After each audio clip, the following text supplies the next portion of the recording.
Elsie soek 'n strooihoed. Vandag gaan Elsie dorp toe. Nie die boer, sy vrou of hulle dogtertjie, Paulette nie, maar Elsie self. Sy gaan vir haar 'n strooihoed soek, die mooiste strooihoed in die hele wêreld. Met een sprong spring Elsie bo oor die kraalmuur. Dit is baie ver dorp toe en die son skyn warm, maar dit plan nie vandag vir Elsie nie. Wanneer sy terugkom, sal sy haar strooihoed op hê en dan sal haar kop in die koelte wees.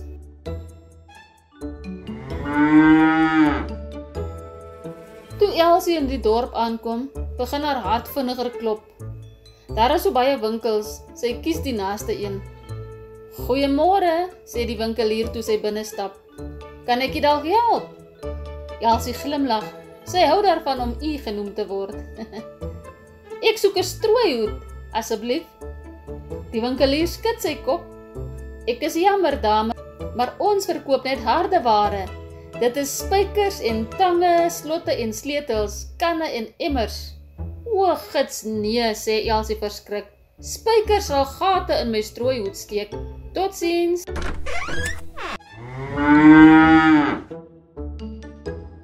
"Waarheen nou?"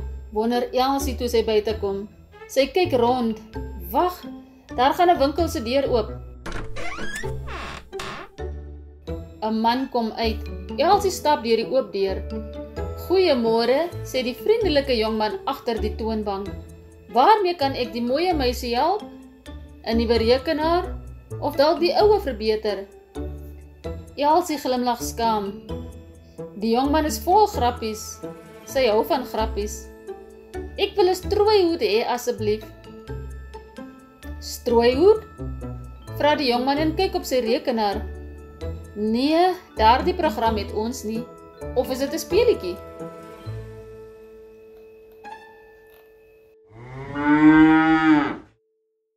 Elsie flap haar ore. Hy terg haar seker. 'n Strooihoed om te dra, nie om mee te speel nie. "Jammer," sê die jongman. "Strooihoede het ons nie. Hierdie is 'n rekenaarwinkel. Ons verkoop rekenaars en skerms, sleutelborde en skywe, muise en modems." "Muise? Muise vreet gate in hoede," roep Elsie ontsteld uit. Sy draf vinnig by die winkel uit.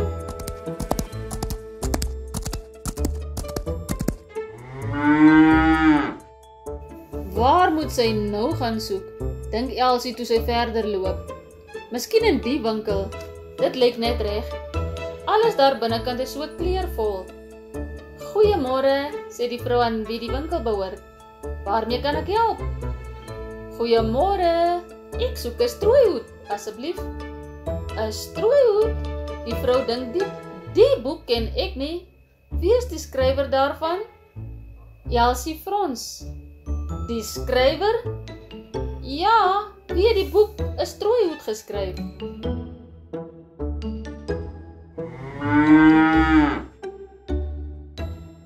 Elsie sweep haar stert. "Nee, ek soek nie 'n boek nie. Ek soek 'n strooihoed vir die son." "Ah," roep die vrou verras uit. "'n Regte strooihoed?" "Nee, dit verkoop ons nie. Hierdie is 'n boekwinkel. Hier verkoop ons net boeke en penne, potlode en papier, kaartjies en koeverte."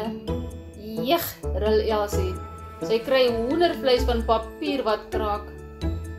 "Miskien moet jy leer lees en skryf. Dit sal jou baie help," roep die vrou agter haar aan. Maar Elsie hoor nie. Sy trek reeds by die volgende winkel.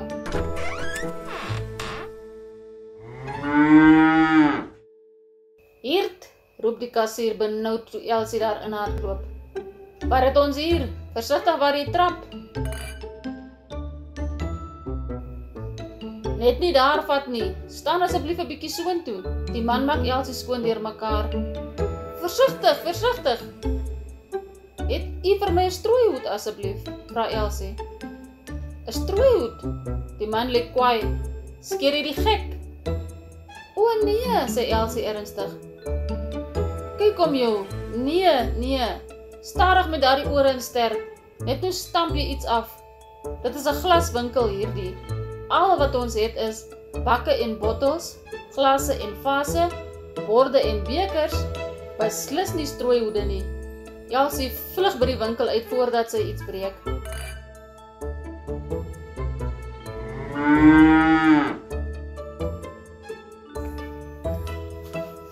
Waar gaan sy ooit 'n strooihoed kry? Dalk in daardie winkel met die gasdeur. Maar Elsie het nou haar les geleer. Sy loer eers deur die venster voordat sy ingaan.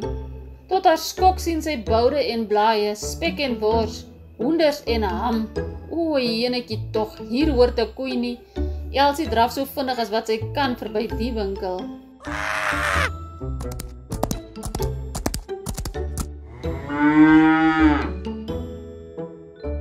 Nou is Elsie skoon moedeloos. Is hier dan nêrens 'n winkel wat strooihoede het nie?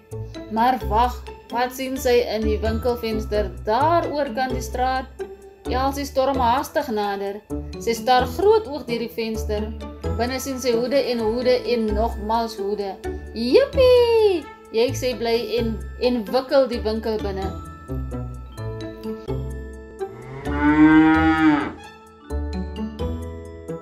Goeiemôre, sê die verkoopsdame. Waarmee kan ek help? Ek wil 'n strooihoed hê, asseblief, sê Elsie en gee 'n opgewonde trippel. Watter kleur? Vra die verkoopsdame. Kleur? Daaraan het Elsie nog nie gedink nie. Die kleur van strooi, asseblief. Die verkoopsdame haal 'n hele klomp strooihoede uit. Elsie kan haar oë nie glo nie, soveel mooi hoede bymekaar. Sal sy hulle almal vat? Maar waar sal sy hulle bære? Daar is net plek vir een op haar kop.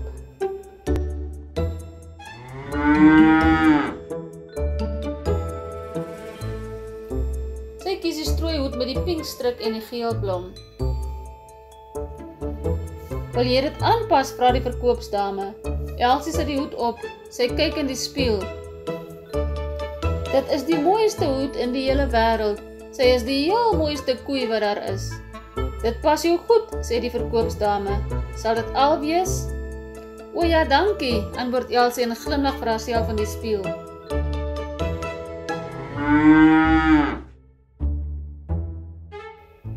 Kontant of kredietkaart, vra die verkoopsdame. Ekskuus, gaan jy kontant betaal of met 'n kredietkaart? Betaal? Elsie knip haar groot oë. Natuurlik, antwoord die verkoopsdame streng.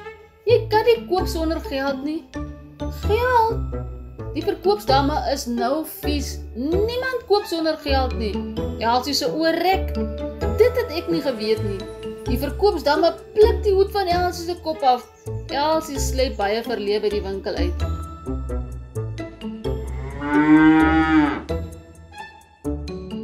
Met 'n sug begin sy weer die lang pad huis toe stap.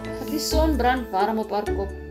Op die plaas aangekom hang arme Elsie se kop. Sy sien nie eers vir Paulet wag nie. Hallo Elsie, waar was jy? Vra Paulet. Ek het oral na jou gesoek. Elsie sê niks nie. Sy staar net na die grond. Kyk Elsie, roep Paulet. Ek het vir jou 'n verrassing.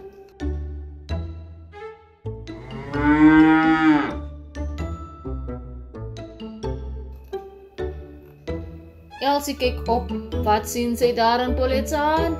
Nie 'n spyker of 'n tang nie, nie 'n muis of 'n modem nie, nie 'n kaartjie of koevert nie, nie 'n glas of 'n vaas nie, maar 'n strooihoed. Die mooiste strooihoed in die hele wêreld. Hooray! Ek het gedink die son skyn daarom net te warm, sê Paulet. Toe vra ek vir mamma haar ou tuinhoed. Hou jy van die blou blommetjies daarop? Sy sit die hoed op Elsie se kop. Dit pas soos 'n droom. Elsie gee vir Paulet 'n klapsoen op haar wang.